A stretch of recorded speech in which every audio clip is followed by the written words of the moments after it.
और why phenol is acidic in nature. इन सभी कॉन्सेप्चुअल क्वेश्चन का जवाब आप सभी स्टूडेंट पढ़ने जा रहे हैं। ये है आपके सामने फिनोल का रेजोनेटिंग स्ट्रक्चर। रेजोनेंस स्ट्रक्चर बनाने से पहले एक लाइन, एक कंडीशन, इस रेजोनेंस स्ट्रक्चर में बनाने में एक बात का बेहद ध्यान दिया जाता है। इस बात को प्रूव करने के लिए हम आप सभी स्टूडेंट के सामने पहले से सारे एटम को लिख दिए हैं सभी रेजोनेटिंग स्ट्रक्चर का, ताकि आपको कॉन्फिडेंस के साथ ये रहे कि हमने किसी भी एटम का प्लेस नहीं बदला। जो हम रेजोनेटिंग स्ट्रक्चर बनाने जा रहे हैं किसका? फिनोल का। ये है फिनोल, जिसको आप फिनोल बोलते हैं। देख लीजिए, यही फिनोल है। ये ऑक्सीजन का आउटर ऑर्बिट का 6 इलेक्ट्रॉन। अब ये फिनोल का रेजोनेटिंग स्ट्रक्चर आपके सामने बनेगा। पहला कंडीशन यही है रेजोनेंस बनाने का कि किसी भी रेजोनेंस स्ट्रक्चर में किसी भी एटम का प्लेस नहीं बदलना चाहिए। क्योंकि रेजोनेंस क्या है? तो resonance is an intramolecular process in which changing the position of pi bond but doesn't change the position of any atom और ग्रुप। रेजोनेंस एक ऐसा प्रोसेस है जिसमें पाई बॉन्ड का स्थान चेंज होता है, किसी एटम और ग्रुप का नहीं। तो इस बात को प्रूव करने के लिए हम पहले से सारे एटम को वही छोड़ दिए जहां वो है। हम केवल पाई बॉन्ड का स्थान चेंज करेंगे, फिनोल का रेजोनेंस स्ट्रक्चर बनकर तैयार हो जाएगा। और अंत में आप क्यों फिनोल एसिडिक नेचर का होता है जान पाएंगे। देखिए, resonance structure delocalisation of pi bond के कारण ये हो पाता है, और नॉन बॉन्डिंग इलेक्ट्रॉन के कारण। ये नॉन बॉन्डिंग इलेक्ट्रॉन है जो बॉन्ड के फॉर्मेशन में भाग नहीं लिया। पहला ही स्टेप सबसे ज्यादा समझने लायक है, उसके बाद का स्टेप सब आसान है, अब बहुत जल्दी समझ जाएंगे। ये इलेक्ट्रॉन पेयर और ये इलेक्ट्रॉन पेयर पार्टिसिपेट करता है। ज्यादा दिमाग नहीं लगाना है, जहां प्रोसेस हो रहा है वहीं पर दिमाग रखना है, वहीं पर सोचना है, उतना ही दूरी तक। तो अब इस बॉन्ड को नहीं टच किए हैं, इस बॉन्ड को नहीं टच किए हैं, केवल इतना ही में काम हो रहा है। तो बताइए, यहाँ पर हम 2 इलेक्ट्रॉन लिख दिए, एक इसका अपना था और एक यहाँ से आ गया। तो इस पर कौन सा चार्ज देंगे? नेगेटिव। बिल्कुल सही जवाब। और यहाँ पर नेगेटिव। दिक्कत? अब यहाँ पर इस इलेक्ट्रॉन को नहीं टच किया गया है और ये इलेक्ट्रॉन पेयर इन्वॉल्व हो रहा है। आपको समझना चाहिए दोनों इसी का है। किसका? ऑक्सीजन का। लेकिन एक इसी के पास है और एक आ गया इससे दूर, यानी इस कार्बन के पास आ गया। तो एक इलेक्ट्रॉन लॉस करने के कारण इस पर कौन सा चार्ज और इस पर? तो आप ही बताइए, ये कार्बन एक इलेक्ट्रॉन का लॉस भी किया और एक का गेन भी कर लिया। लॉस के कारण प्लस और गेन के कारण कुल मिला जुलाकर प्लस माइनस कैंसिल। तो दिक्कत यहां तक? तो दिक्कत? पहला स्टेप समाप्त। दूसरा स्टेप इस पाई इलेक्ट्रॉन का डीलोकलाइजेशन समझाएगा। तो आने दीजिए इसको, जहां आना चाहता है, जो जैसे है पहले उसको लिख लीजिए, क्योंकि उसका स्थान नहीं चेंज होना चाहिए। ये पहला शर्त है। जो जैसे है आपके समझने के लिए केवल लिखा जा रहा है।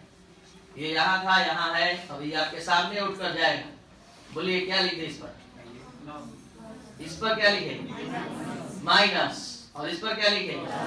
और इस पर माइनस पहले से है, इस पर प्लस पहले से है, इस पर कोई चार्ज नहीं है, कैंसिल हो गया। कोई दिक्कत नहीं ना अभी?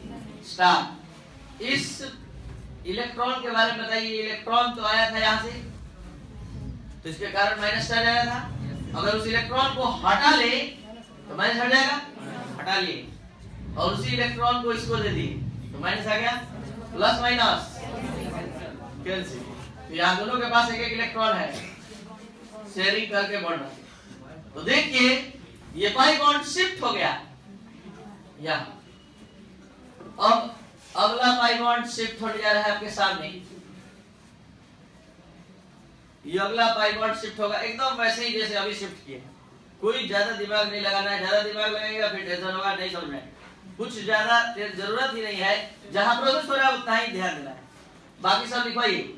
यहाँ प्लस है, 2 इलेक्ट्रॉन है, यहाँ पाई बॉन्ड नया आया है, नया पाई बॉन्ड बना है, यहाँ पर 2 इलेक्ट्रॉन माइनस है और यहाँ से उठकर जा रहा है। ये पाई बॉन्ड का डीलोकलाइजेशन। चलिए तो बोलिए जल्दी से, यहाँ पर एक पाई बॉन्ड है, चलिए बोलिए जल्दी से, यहाँ पर कौन सा चार्ज और यहाँ, इस दोनों के बारे में बताना है कि यहाँ बॉन्ड बनेगा तो कैसे बनेगा। अगर एक इलेक्ट्रॉन हटा दे तो माइनस हट जाएगा, उसे एक इलेक्ट्रॉन को इसको दे दे माइनस आ जाएगा, प्लस माइनस, और दोनों के बीच शेयरिंग होगा।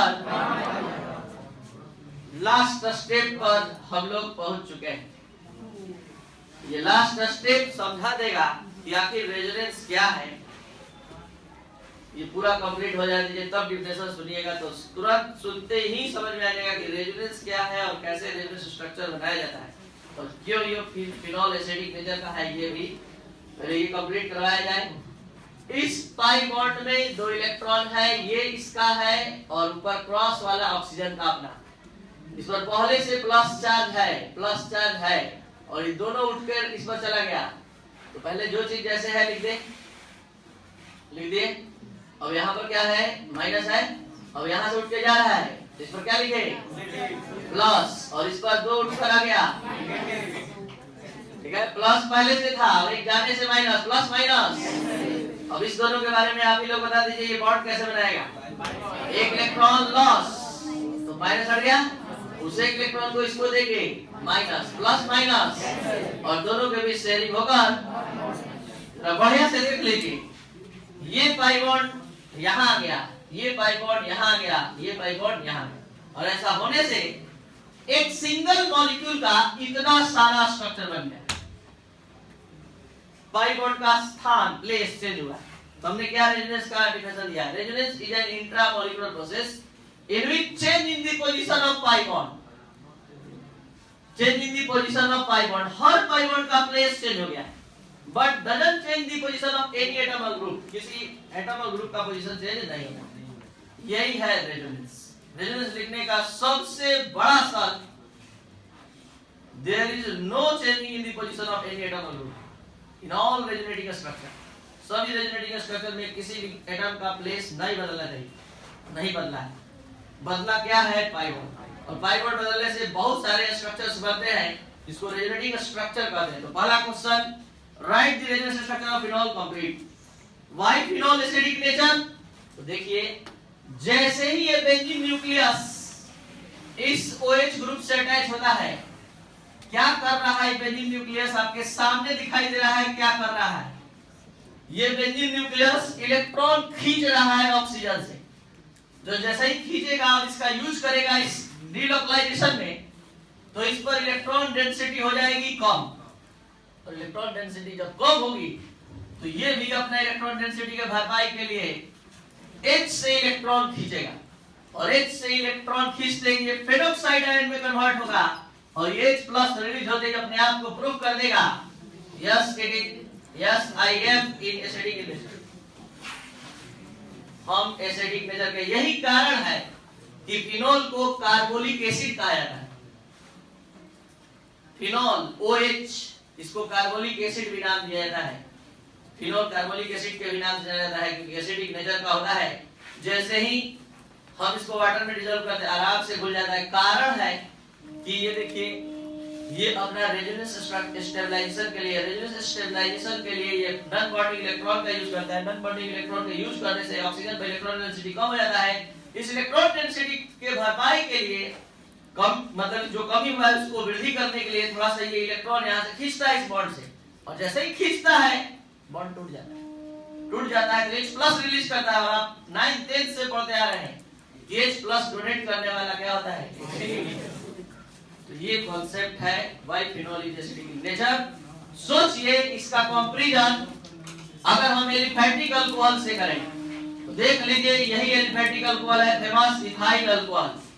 क्या कर रहा है, ये इलेक्ट्रॉन डेंसिटी खींचने कम करने के बजाय ये इलेक्ट्रॉन डेंसिटी और ज्यादा इस ऑक्सीजन पर बढ़ा रहा है, और तेजी से ऑक्सीजन को इलेक्ट्रॉन इधर से पुशअप, मतलब इधर से मिलेगा तो ये O और H के बीच का बॉन्ड टूटेगा नहीं।